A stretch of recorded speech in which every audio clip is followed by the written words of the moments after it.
The microphone screeched with feedback as Muhammad Ali stepped up to the podium at Harvard University. It was March 1975, and the heavyweight champion had been invited to speak at what the organizers called a dialogue on faith and society. The packed auditorium buzzed with anticipation, but not the kind Ali was used to. These weren't boxing fans screaming for blood. These were some of the brightest minds in America, and many of them had come to challenge him. Professor William Hartwell, a distinguished theologian with silver hair and wire-rimmed glasses, sat in the front row with a stack of notes. He had spent weeks preparing for this moment, crafting questions designed to expose what he saw as the contradictions in Ali's conversion to Islam. Behind him, students and faculty filled every seat, their faces a mixture of curiosity and skepticism. "Before we begin," Ali said, adjusting the microphone, "I want to thank Harvard for having me. I know some of you think a boxer doesn't belong in a place like this." A few nervous chuckles rippled through the crowd. "But I've been thinking about faith a lot longer than I've been throwing punches." Dr. Sarah Mitchell, a philosophy professor in her 40s, raised her hand immediately. "Mr. Ali, you've made some very controversial statements about race and religion. Many people feel that your conversion to Islam was more about politics than genuine spiritual conviction. How do you respond to that?" Ali leaned back from the podium, his eyes scanning the audience. "Ma'am, with all due respect, that question tells me more about you than it does about me." The room fell silent. "You're asking me to prove my faith to you, like it's some kind of test I need to pass." "Well, isn't it?" Professor Hartwell interjected, standing up. "You're a public figure who influences millions of people. Don't you have a responsibility to explain your beliefs?" "I have a responsibility to live my beliefs," Ali replied calmly. "But I don't have to explain them to satisfy your curiosity." A young graduate student in the third row stood up. "But Mr. Ali, you've been very vocal about your opposition to the Vietnam War, citing your religious beliefs. If you're going to use your faith as justification for political positions, shouldn't you be prepared to defend those beliefs intellectually?" Ali studied the young man for a moment. "What's your name, son?" "David Goldberg." "David? You Jewish?" "Yes, sir." "Your parents ever ask you to explain why you believe in God?" David shifted uncomfortably. "Well, no, but nothing," Ali interrupted gently. "Faith isn't something you explain like a math problem. It's something you live. It's something you feel in here." He tapped his chest. "You want me to stand up here and give you a theology lesson? I'm not a scholar.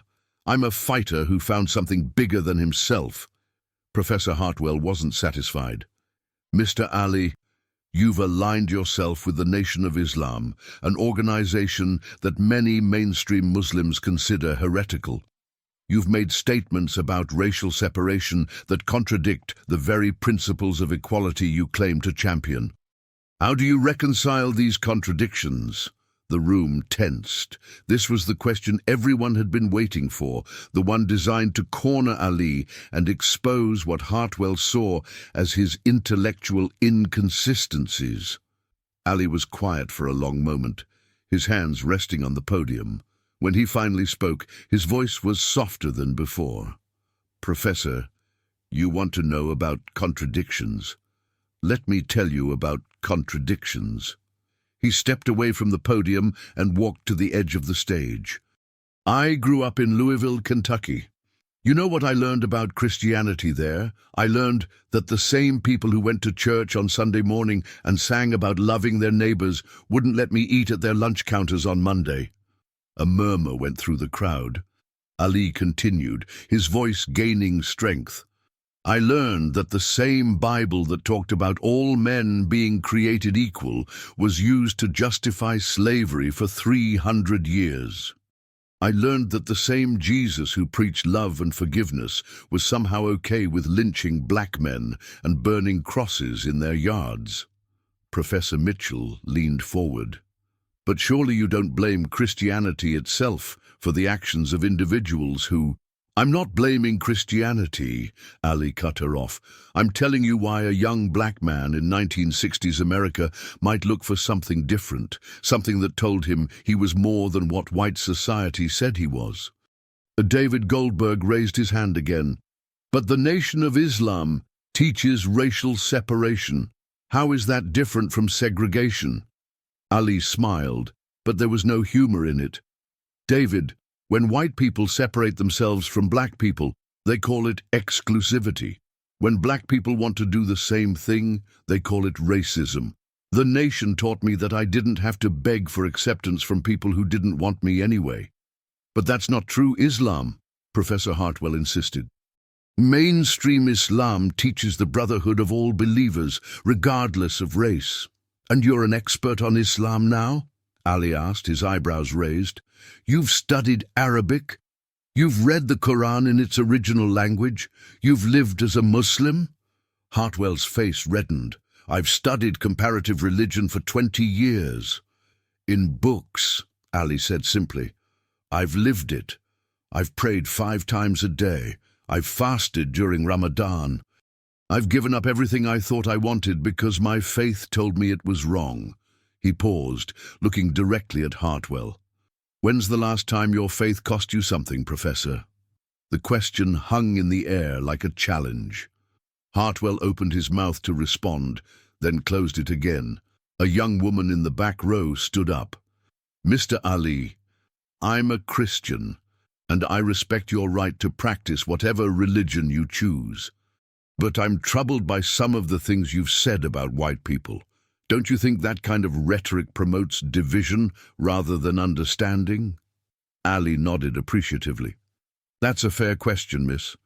And you asked it with respect, which I appreciate. He thought for a moment. Let me ask you something, Et. If someone had been stepping on your foot for 400 years and you finally got the strength to push them off, would you be promoting division or would you be promoting justice?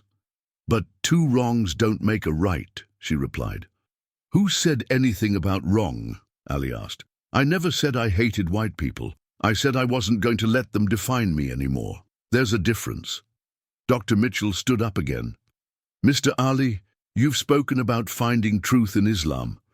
But surely you must acknowledge that there are multiple paths to truth, multiple valid ways of understanding the divine.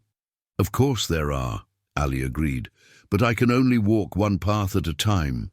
This is mine. But what about tolerance? She pressed. What about respecting other people's beliefs? Ali's expression grew serious. Dr. Mitchell, I've been disrespected and ridiculed for my beliefs since the day I announced my conversion. I've been stripped of my title, banned from boxing, called a traitor and a coward. I've lost millions of dollars and 3.5 years of my career. His voice rose slightly. And you want to lecture me about tolerance? The room was completely silent now. Ali continued, his voice steady but intense. I've never asked anyone to convert to Islam. I've never said Christianity is wrong or Judaism is false. I've simply said this is what I believe, and I'm willing to sacrifice everything for it. If that's not tolerance, I don't know what is. Professor Hartwell made one more attempt. But Mr. Ali, surely you must see that your association with figures like Elijah Muhammad and Malcolm X... Stop right there, Ali interrupted, his voice sharp for the first time. Don't you dare use Malcolm's name to try to discredit me. Malcolm X was one of the greatest men who ever lived. He had the courage to change when he realized he was wrong. He went to Mecca and saw Muslims of every color worshipping together, and he came back a different man. Ali's voice softened. Malcolm taught me that faith isn't about being right all the time. It's about being willing to grow, to learn, to admit when you've made mistakes. The Malcolm who died in 1965 was not the same man who joined the Nation of Islam in the 1950s. And the Muhammad Ali standing here today is not the same Cassius Clay who converted in 1964. An elderly professor in the second row raised his hand. Are you saying your beliefs have evolved? I'm saying I have evolved, Ali replied. My faith has deepened. I've learned that Islam is bigger than any one organization or leader. I've learned that the Quran teaches love and compassion, not hatred and division. Then why not distance yourself from the Nation of Islam? David Goldberg asked. Ali considered the question carefully. Because they gave me something when I needed it most. They gave me pride in being black when the whole world was telling me I should be ashamed. They gave me strength when I was weak, purpose when I was lost. He paused. I don't agree with everything they teach, but I won't turn my back on them either. Dr. Mitchell leaned forward. So you're saying your faith is personal, not institutional? I'm saying my faith is between me and Allah, Ali replied. Institutions are made up of human beings, and human beings are flawed, but that doesn't make the faith itself flawed. A young man near the front raised his hand. Mr. Ali, you've talked about sacrifice and loss. Do you ever regret your conversion? Do you ever wonder what your life would have been like if you had remained Christian? Ali smiled, and for the first time that evening, it seemed genuine. Son, I've never regretted a single day of being Muslim. Even when they took away my title, even when they banned me from boxing, even when people called me a traitor, you know why? The young man shook his head. Because for the first time in my life, I knew who I was. Not who other people wanted me to be, not who society expected me to be, but who I really was. Ali's voice grew stronger. I was Muhammad Ali, a Muslim, a black man who didn't have to apologize for either one. Professor Hartwell made one final attempt. But surely you must acknowledge that your influence comes with responsibility. Young people look up to you. Don't you worry about leading them astray? Ali stared at him for a long moment. Professor, let me ask you something. What do you think does more damage to young people? A man who stands up for his beliefs and accepts the consequences, or a man who compromises his principles for money and popularity? Hartwell didn't answer. I've never told anyone what to believe, Ali continued. I've only shown them what it looks like to believe in something so strongly that you're willing to sacrifice everything for it. If that leads young people astray, then maybe the problem isn't with my message. The moderator, sensing the tension in the room, stood up. I think we have time for one more question. A young woman in the middle of the auditorium raised her hand. Mr. Ali, after everything you've been through, everything you've sacrificed, what would you say to someone who's struggling with their own faith? Ali's expression softened. I'd tell them that doubt is not the enemy of faith. Fear is. Doubt makes you ask questions, and questions lead to understanding, but fear makes you stop looking for answers. He paused, looking around the room. I tell them that faith isn't about having all the answers. It's about being willing to live the questions. It's about finding something bigger than yourself and holding on to it, even when the whole world tells you to let go. The room was completely quiet now. Ali stepped back to the podium.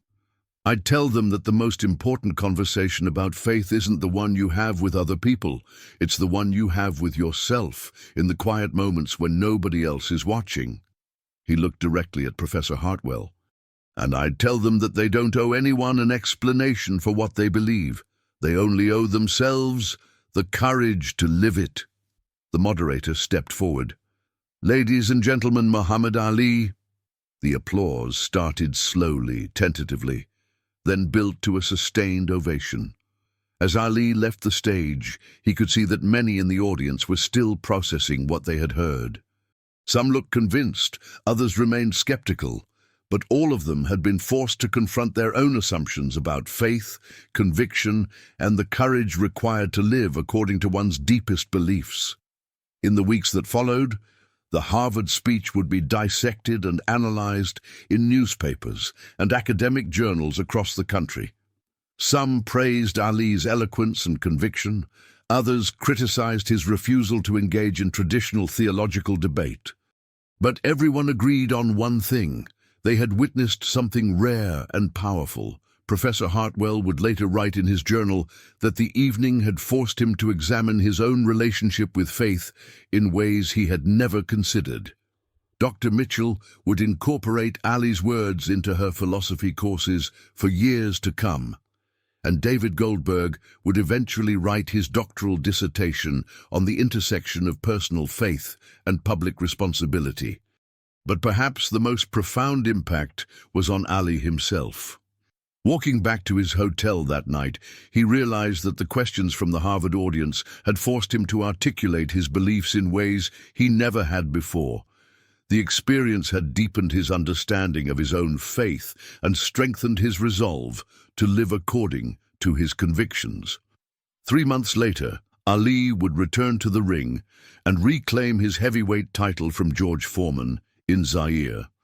But those who knew him best would say that the real victory had come that night at Harvard, when he had defended something far more important than any championship belt. He had defended his right to believe. If you made it this far and felt every word, you won't leave without subscribing, will you? I tell these stories with my heart in my hands to reach people like you who feel, who get emotional, who truly live. If this really touched you, give back, comment, subscribe. Come be part of this family with me until the next video.